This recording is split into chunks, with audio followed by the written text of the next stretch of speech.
Why did Luigi Mangione choose United Healthcare CEO Brian Thompson?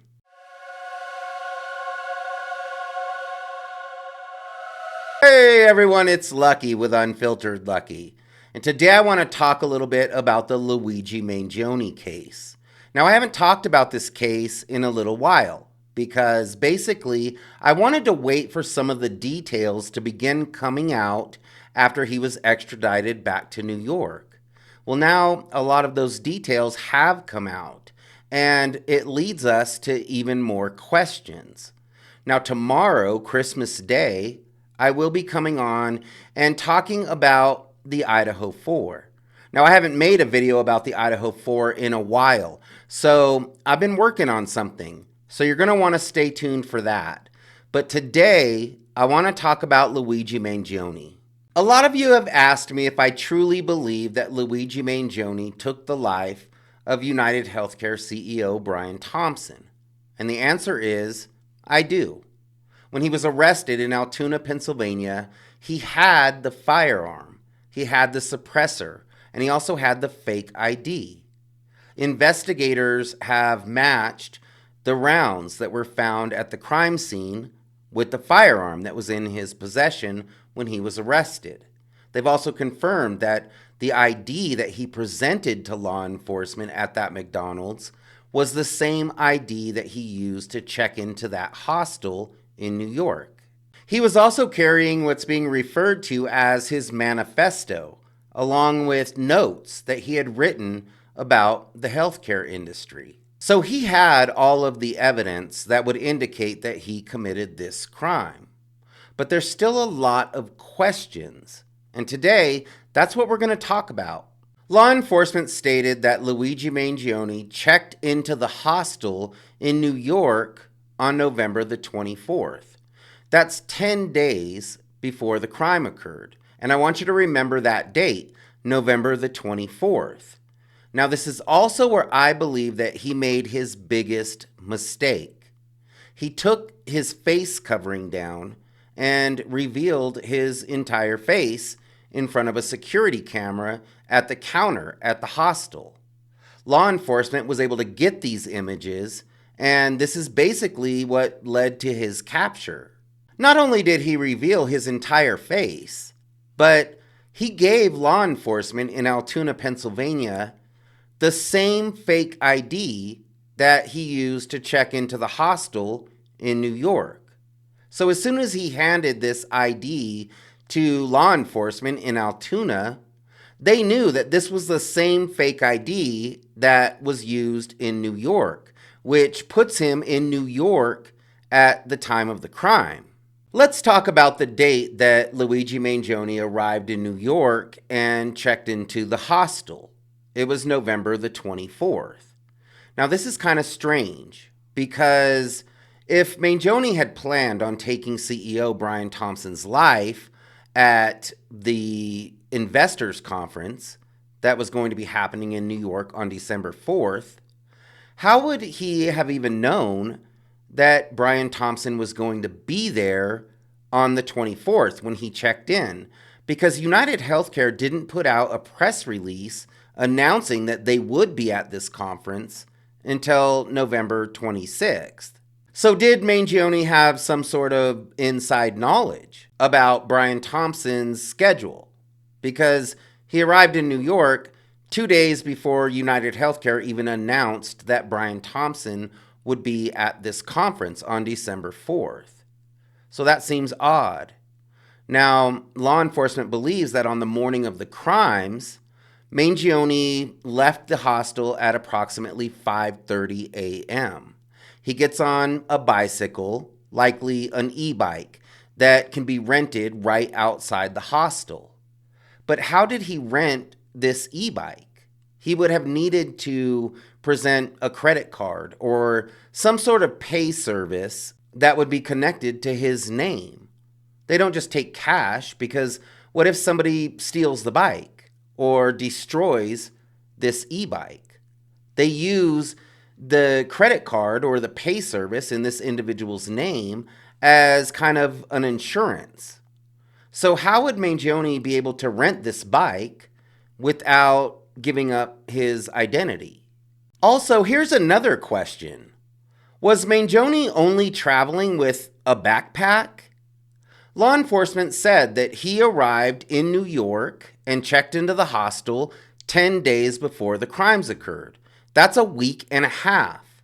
So it seems as though he would need changes of clothes and personal hygiene items on top of his manifesto and all of his notes and the weapon and everything else that he had with him. So, did he only have a backpack? Law enforcement stated that after he left the hostel on the morning of the crimes at 5:30 a.m., that he never returned to the hostel.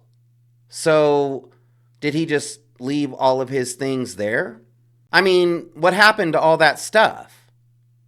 So, we know that he left the hostel at 5:30 in the morning, got on the e-bike, and headed towards the Hilton in Manhattan, which is quite a distance if you look at it on the map. So he pedaled quite a distance.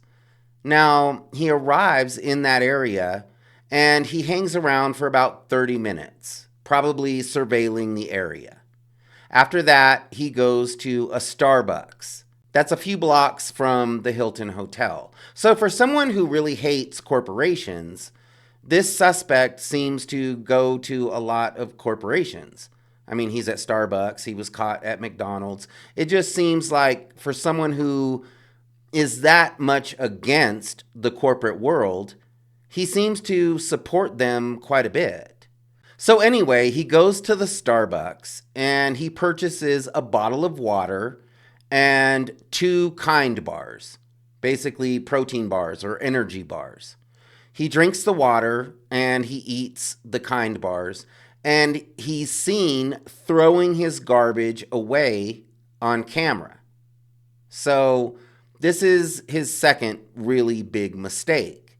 He basically throws away the water bottle and the wrappers and does it right on camera.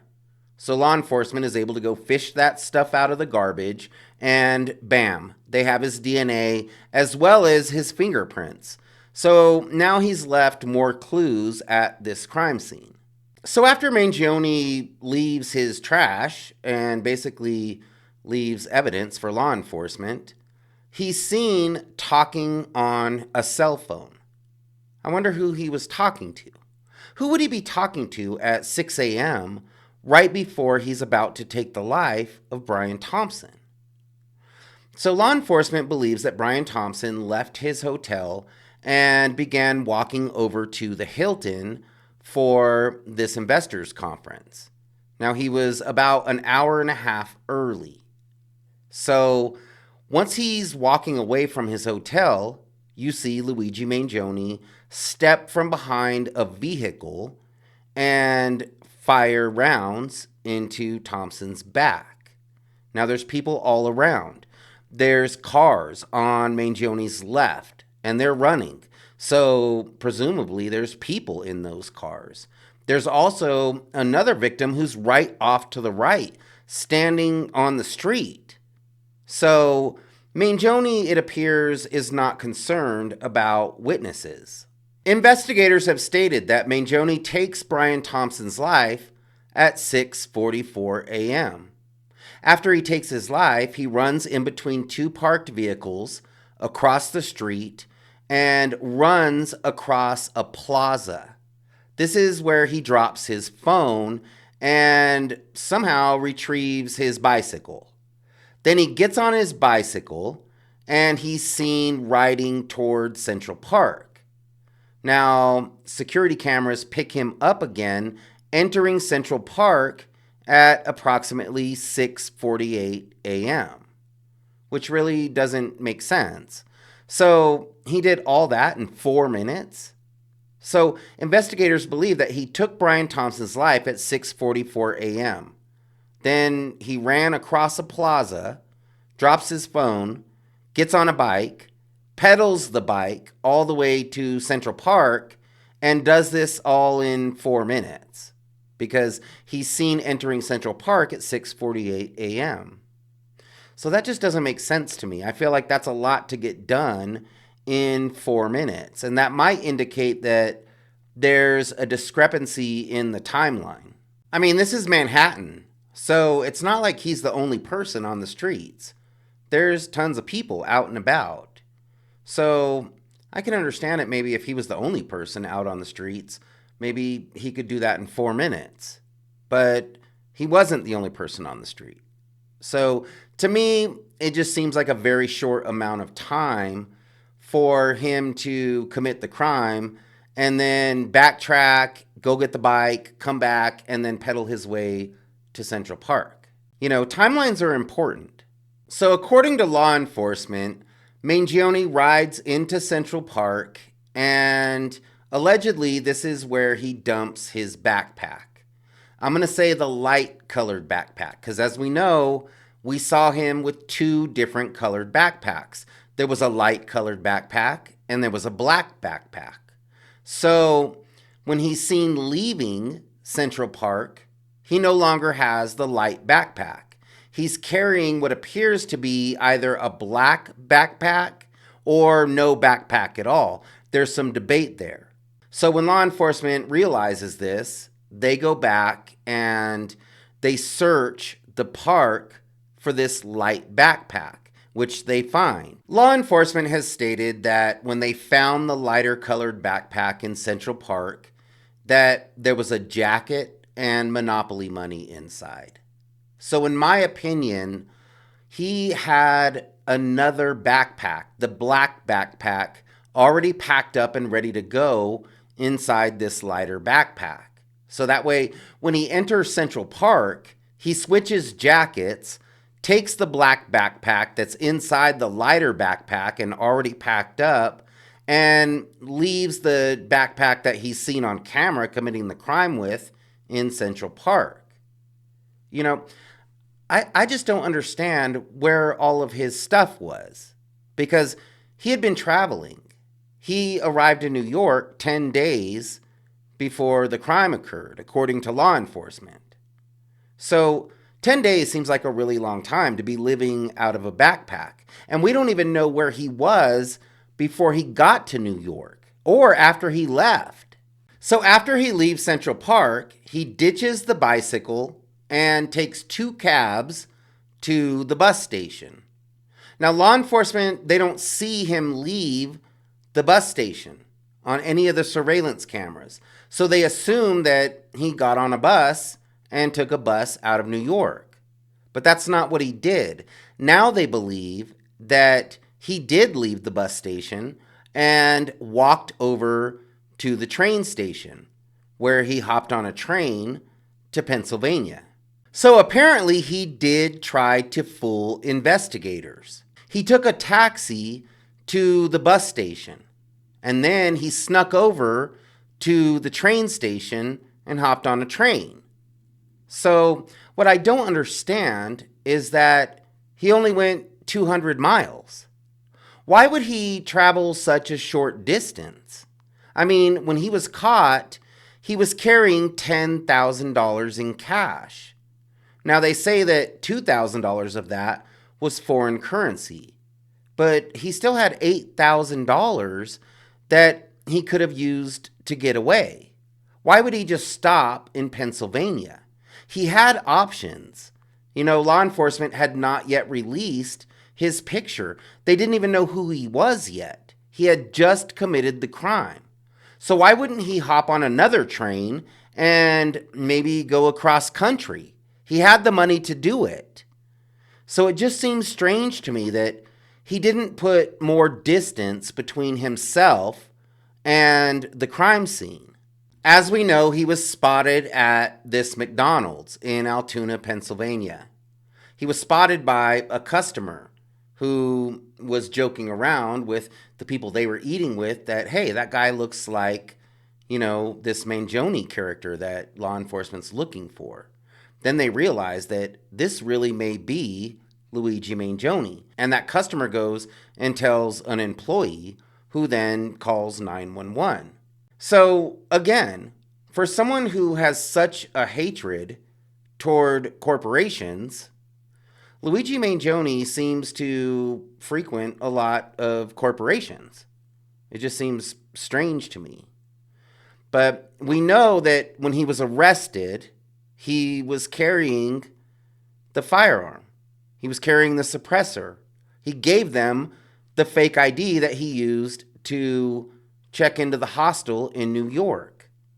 And he also had his manifesto and some notes that would indicate that he was the individual who committed this crime. So not only did law enforcement catch their suspect, but they also got all of the evidence that they're going to need to prosecute him. Now, something else that kind of seems strange is that Mangione did not have United Healthcare. His family did not have United Healthcare. So why did he choose this CEO? Did he choose this CEO because this is the largest healthcare company in the country? Or why did he choose Brian Thompson?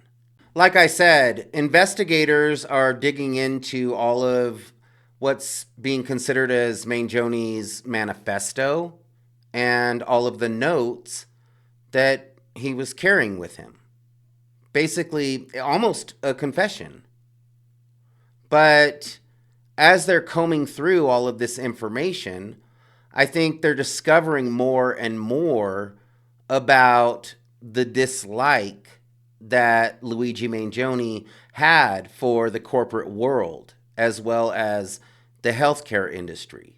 They believe that it could have something to do with his back issues, because we know that he's had lingering back issues. But why did he have all of the evidence still on him? After being on the run for 5 days, this guy could have gotten rid of everything. He could have gotten rid of everything that ties him to this crime, other than, the security footage of him at the hostel showing his face. But if he would have gotten rid of everything, that's all that they would have. So it just seems odd. Maybe he didn't think that he was going to make it out alive. Maybe he had plans for another CEO. I'm sure that these are details that are all going to come out. And there's a lot of details surrounding this crime. I know it seems very simple because we have the suspect. He was carrying all the evidence. But in my opinion, I think that there's a lot that's still going to come out about this case. And I think this story is going to kind of unravel in front of us. And there's going to be some details that we never saw coming. So I'm staying on top of this case, and I'm doing some digging because there's a lot of questions that I still have about this suspect. Now, like I said, tomorrow I'm going to jump on here and we're going to talk about the Idaho 4. There's something that I've been working on, so we're going to talk about that. Thanks for hanging out with me today. I really do appreciate it. And if you liked my video, please hit the like button and consider subscribing to my channel. Hope that y'all had a really great day today, and we'll see you next time.